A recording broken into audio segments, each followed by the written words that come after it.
Hi అండి, మనం ఒక క్రీమ్ తయారు చేసుకున్నాం కదా. Carrot, orange, glycerin, aloe vera gel, అలాగే వైటమిన్ ఈ క్యాప్సుల్ వేసి ఈ క్రీమ్ని నేను మీకు ఆల్రెడీ చెప్పాను. ఏదైనా ఫేస్ ప్యాక్ అప్లై చేసుకునే ముందు కూడా చక్కగా ఈ క్రీమ్తో మసాజ్ చేసుకొని తర్వాత ఫేస్ ప్యాక్ వేసుకుంటే చాలా మంచి గ్లో వస్తుందని.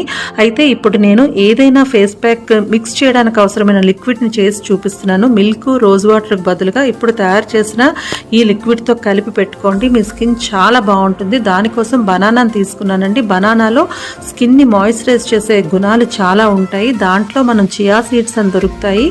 అది పాలల్లో కలిపి నానబెట్టేసి ఒక 15 నిమిషాల నుంచి మీరు కనుక మిక్సీ తిప్పేస్తే ఒక మంచి లిక్విడ్ వస్తుందండి. కొద్దిగా పసుపు కలుపుకున్నాను. ఈ బనానా మిల్క్ లిక్విడ్ని అయితే ఒక గ్లాస్ బాటిల్లో వేసుకొని దాదాపుగా ఒక 1 వీక్ వరకు స్టోర్ చేసుకోవచ్చు. ఆ లిక్విడ్తో ఏ ఫేస్ ప్యాక్నైనా కలుపుకొని బాగా మిక్స్ చేసుకొని ఫేస్కి అప్లై చేసుకొని ఒక 10 మినిట్స్ ఉంచారంటే చాలా చక్కటి గ్లో అయితే వచ్చేస్తుందండి. ట్రై చేయండి. ఇంతే ఈ వీడియో. మన ఛానల్ అయితే సబ్స్క్రైబ్ చేసుకోండి.